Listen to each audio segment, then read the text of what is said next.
Olá, um acidente promove uma intensa neurose em um músico experimental. Este é o argumento básico do novo romance de Wesley Pérez, nosso entrevistado de hoje. Pequenas Mortes, um romance introspectivo e tenso, nasceu como parte de uma tese de doutorado em psicanálise. Como todas essas linhas se encontram, a gente fica sabendo na conversa com Wesley Pérez. Na dica da leitura, poemas líricos e doloridos, a gente analisa Metal, de Ricardo Silvestrin, e Uma História de Amor para Maria Teresa e Guilherme, de Adrienne Mirtz. Agora vamos conversar com Wesley Pérez. Wesley, seu novo romance, As Pequenas Mortes, ele surge de uma maneira interessante, que é um doutorado em psicanálise que você faz, e o livro começa a ser escrito a partir dessa tese de doutorado, né? Quer dizer, como é que foi esse trabalho aí, esse diálogo? Essa história é curiosa, assim, porque eu estava com doutorado em andamento e o trabalho era um trabalho teórico, pesado, assim, né? E o romance já estava no início, assim. E aí a minha orientadora, que era minha orientadora, que hoje está no Rio, a Tânia Rivera, numa reunião de orientação, ela tinha lido o livro anterior, né, o Caso Entre Vértebras, e tinha falado, ela tinha lido, já tinha um bom volume de teoria escrita e tudo.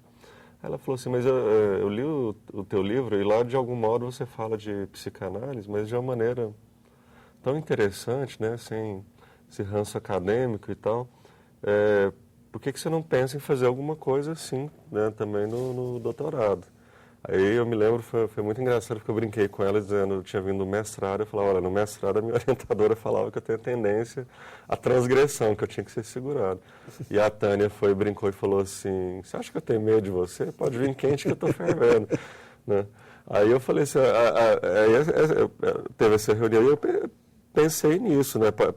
Passei a considerar a ideia do romance estar incluso na tese. E propus isso para ela e ela topou, né? E aí foi todo rearticulado o projeto e tudo. Tinha a parte do romance e uma parte teórica, mas mesmo a parte teórica ensaística, né? Um tom bem diferente desse, né, tom mais sisudo, acadêmico e tudo. O romance ele faz parte da tese. Ele faz parte da tese, ele é um capítulo. Da tese. Agora, a linguagem dele, você opta por uma linguagem, de certa forma até lírica mesmo, embora seja um romance trágico, né? Uma certa tragicidade no protagonista, essa obsessão que ele tem pela morte, né? Quer dizer, também como é a leitura que se faz desse protagonista? Então, eu tinha uma ideia que né, tem um mote aí da relação do personagem com o acidente do Césio em Goiânia, e isso desencadeia, né, uma relação paranoica com o corpo, essa ideia de doença, né? Há uma ideia no personagem de que quando ele faz inúmeros exames, e o fato de o exame não apontar que tem um tumor, ele fala que o exame apontou o tumor que ainda não está lá, não há saída. E eu tinha essa ideia de fazer um livro que não fosse um livro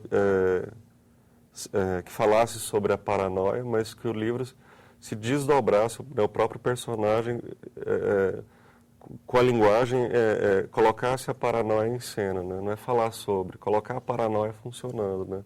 O sistema de linguagem do livro fosse paranoico, vamos dizer assim, né? Então, inclusive o mote do Césio vem muito para isso, né? Funciona no enredo como desencadeador dessa relação paranoica com o corpo. Me interessava falar sobre isso. Quer dizer, porque o acidente ele causou, de certa forma, uma certa comoção nacional, mas também um certo medo com relação à cidade, né? Quer dizer, e é esse medo que ele transpõe na linguagem, né? Que ele é o próprio narrador, na boa parte que ele se mostra como narrador, ele o tempo todo salienta essa relação de medo que se tem sobre a cidade, né? Há um pouco de trabalho também sobre isso. Sim, né? porque na época do acidente, em 87, eu me lembro dessa coisa, o fato, a gente saía de Goiás, sobretudo né, só de sair de Goiânia, ir a Anápolis, né, as pessoas já ficavam assim. Havia uma ideia de que, né, todo mundo em Goiânia estaria de algum modo contaminado, seria portador de uma espécie de peste, né, e fora do estado, então, eu lembro que teve problemas nos produtos, né, coisa fabricada em Goiás para ser vendida, foi uma série de problemas. E essa coisa paranoica, que quem estava olhando de fora, né, o personagem que vive em Goiânia, ele captou, né, ele virou uma espécie de antena de captação, né, introjetou todo esse pavor. Então, né, ele passa a ter uma relação de certeza, né, um negócio, né, beirando algo psicótico, assim, um negócio psicótico, né, de achar que é uma certeza isso, né. Quem esteve na cidade no período do acidente seria uma espécie de portador de uma peste. Apesar que há um movimento, né, no desdobrar desse discurso paranoico em torno da doença e do corpo, é um momento que ele chega à conclusão de que, na verdade, essa paranoia é expandida, né, e aí ele chega à conclusão de que não existe, que o que a gente chama de morte natural é câncer. Todo mundo morre de câncer. Né? É quase que um sinônimo que ele encontra. Agora, ele é um personagem curioso porque ele é movido por obsessões, né? O próprio trabalho dele de compositor, ele tem essa coisa meio obsessiva, né? A relação com o pai, a relação com as mulheres, sobretudo com a Ana, né? Quer dizer, também é um personagem complexo desse ponto de vista das obsessões, né? Quer dizer, como é que está esse trabalho dele também? Então, eu acho que essa obsessão central com a doença, ela tem ramificações, e uma dessas ramificações, talvez você tenha citado as duas ramificações principais, a relação com o pai e com as mulheres, especificamente Ana. Porque né, há uma ideia que está no discurso aí também, falando dessa paranoia expandida, tem também uma espécie de discurso mais amplo sobre essa coisa do conflito do corpo. Então, há uma ideia de que o conflito fundamental que o ser humano tem é com o corpo, né? E não só por essa vertente da morte, mas pela vertente também do apaixonamento, né, da paixão sexual. E então, na relação com a Ana, né, na história de amor com a Ana, ao invés de encontrar um ponto um contraponto com relação a esse lado doentio e mortífero, né, é meio que um movimento de buscar na paixão, não um contraponto para isso, mas reencontrar lá a mesma perturbação, né, que ele tem na relação com a morte, uma vez que o corpo é colocado em questão. Né. A ideia que rola aí no discurso dele é esse, né, onde o corpo entra em questão, eu sou perturbado. Né. Agora, há também um fato curioso na construção desse personagem, porque, sobretudo na carreira dele como compositor, você faz algumas referências que são reais, de um outro compositor, mas que não é baseado no outro compositor, no compositor real, né? Mas como é que foi também trabalhar essas pequenas verdades dentro do universo ficcional, né? Evitando que se confundisse o personagem ficcional com o personagem real, né? Quer dizer, também como é que foi esse trabalho? Então, o compositor chama Paulo Guichenet e é um amigo meu, e a gente tinha uma história não só de amizade, mas um livro anterior de poemas chama Palimpsestos, né? Ele resolveu compor uma peça eletroacústica a partir com 3 poemas que ele juntou os 3 poemas e compôs e ganhou a Bienal de Música Contemporânea do Rio. Né? E aí, então, eu andava conversando muito com ele e me veio essa ideia de um compositor em crise, um cara que tem uma relação com a arte, mas entra em crise com aquilo e vai escrever, de algum modo, como resultado dessa crise, né? Dessa crise com a relação com a arte. E aí eu tive muitas conversas com o Paulo, algumas conversas de chegar a gravar Mas a ideia não era... eu não estava muito interessado no conteúdo. Ele tem você falando em obsessão, ele tem um jeito obsessivo de falar sobre as coisas, especialmente sobre música, que é um negócio que interessa, ele é muito ligado à literatura também, e há partes do livro que são mais líricas e outras mais prosaicas. As partes mais prosaicas, de algum modo, eu incorporei esse jeito que ele tem de contar, né? Foi mais uma questão de forma, né? Esse jeito de contar histórias, né? Então foi mais ou menos assim que o processo se deu, né? E aí havia toda uma preocupação dele de que as pessoas confundem, olha, você deixa claro que esse negócio aí, né, em termos de conteúdo, não tem a ver com a minha vida. Imagino que o pai dele ia pensar. O que meu pai ia pensar disso? Agora, mas esse é um trabalho interessante da ficção também, né? A sua ficção, ela está muito escudada numa literatura que num determinado momento se chamou de psicológica, né? Que mestres da literatura fizeram isso muito intensamente. O próprio Machado de Assis, o Dostoiévski, tal, vem dessa tradição. Quer dizer, você, ao invés de tentar descrever o personagem, você procura, de certa forma, modular o caráter dele, né? A importância de que esse caráter tem para as suas ações. Quer dizer, este é o seu trabalho como literato também, não é? Como é que se dá isso no seu trabalho? Sim. A Clarice Lispector, ela falava uma coisa assim, né?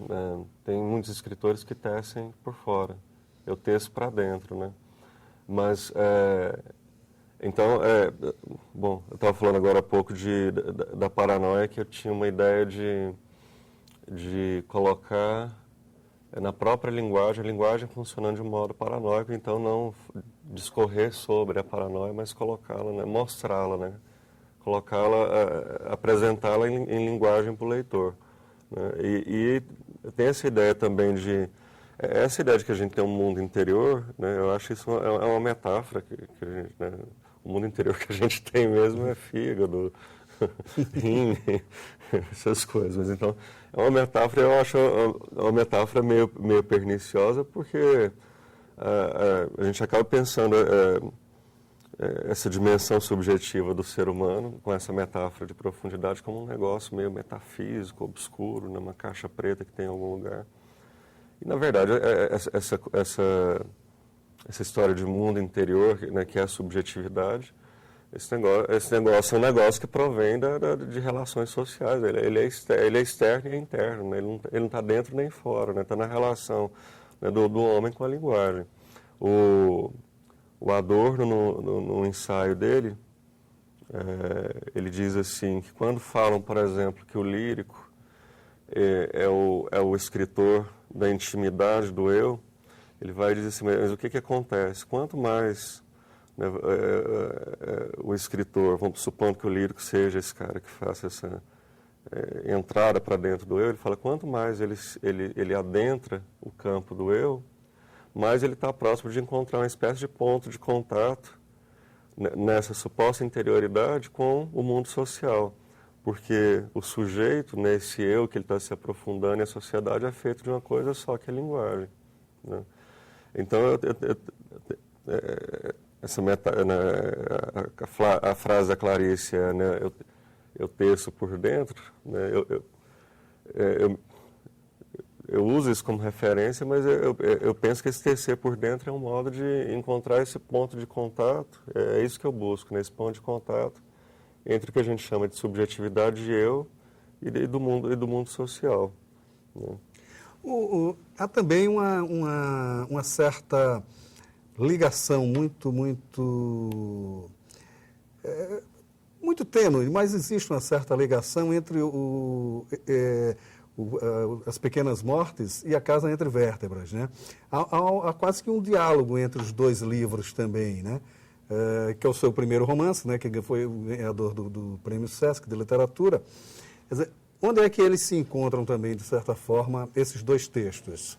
Então, bom, na linguagem, tem alguma coisa na linguagem lírica que no caso Entre Vértebras isso é radical, né? Isso está de ponta a ponta.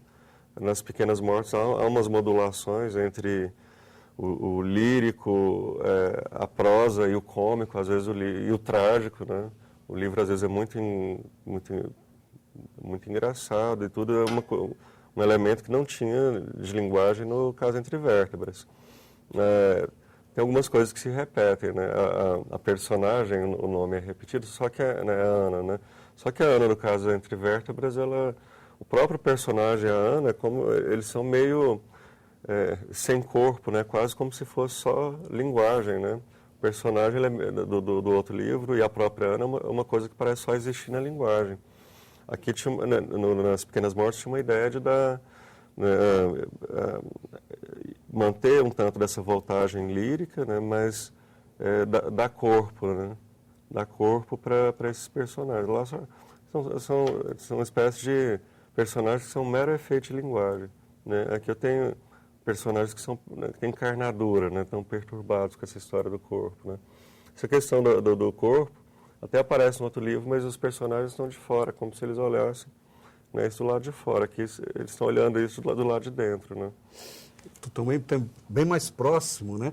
E o narrador, ele tem essa obsessão física, né? Pelo físico, né? Que é uma coisa que é curiosa, que me parece como quase que uma autoafirmação dele, né?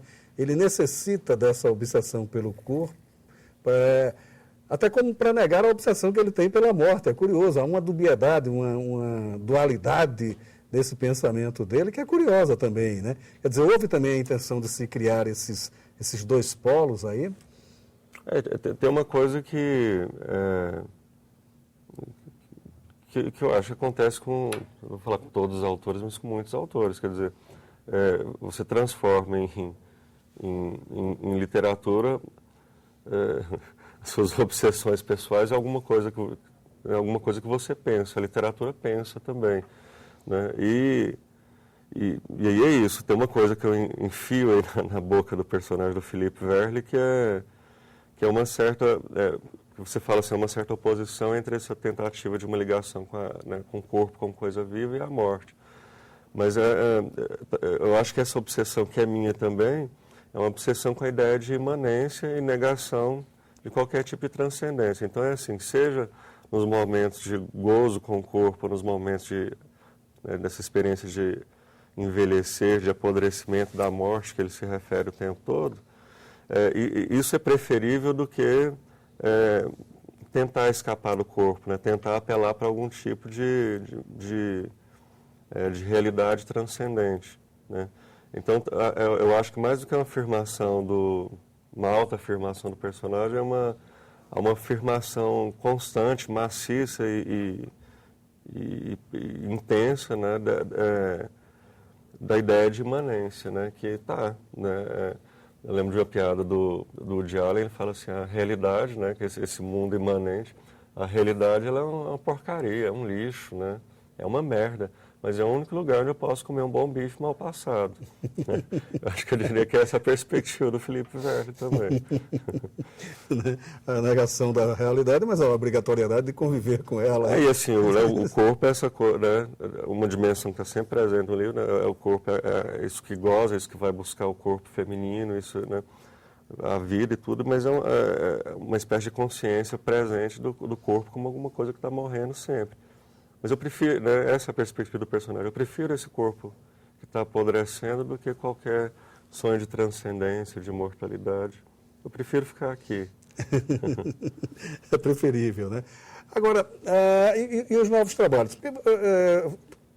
Tem sempre projetos, tem sempre coisa. Você trabalha hoje numa dimensão mais concreta da literatura também, numa dedicação mais concreta da literatura, né? Quer dizer, como é que está esse seu trabalho literário? O que é que você anda fazendo, né? Então, tem um livro de poema que eu terminei, que ele forma uma espécie de biologia com o romance, que se chama Voz de um Corpo Despedaçado. Também vamos dizer assim, do ponto de vista temático, gira em torno desses dois polos do corpo, né? O corpo que goza, o corpo como alegria, né? O corpo como alegria da imanência e o corpo como coisa que deteriora, que apodrece e tudo. E referências isso entrelaçado com referências ao acidente do Césio também. Esse livro deve vir por aí, não sei exatamente quando, pela Rocco também, né? E estou escrevendo um romance que eu estou bem no meio dele bem no meio não no sentido, né? Cheguei na metade das páginas que eu programei, mas no meio porque eu tinha programado uma coisa, né? A gente esquematiza uma coisa e no que eu fui fazendo eu vislumbrei uma outra possibilidade, né? Então tem muito material escrito e ao vislumbrar essa outra possibilidade meio que eu perdi a noção estrutural de conjunto. Eu estou bem no meio, bem no olho do furacão agora, porque é meio que isso, né? Ao abrir novas possibilidades, eu abri mão de um projeto inicial, né? E agora estou tentando rearticular uma noção de conjunto para o livro, né? Tem muito material escrito, mas eu estou buscando uma outra articulação para o livro, né? Eu falo que tem um momento, e que talvez seja um dos momentos mais trabalhosos, que é ficar brincando de Lego, né? Então, fazendo remontagens, rearticulações, estou brincando de Lego agora. E o romance deve se chamar A Invenção do Corpo. Uhum. Tá ótimo, né? Que eu trabalho bastante ainda, né? Mas obrigado por sua participação aqui no Leituras. Eu que agradeço.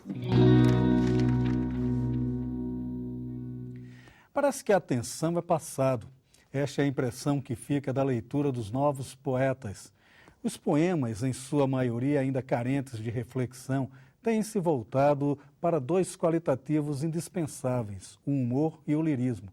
Este fenômeno aponta para um caminho de reestruturação da poética.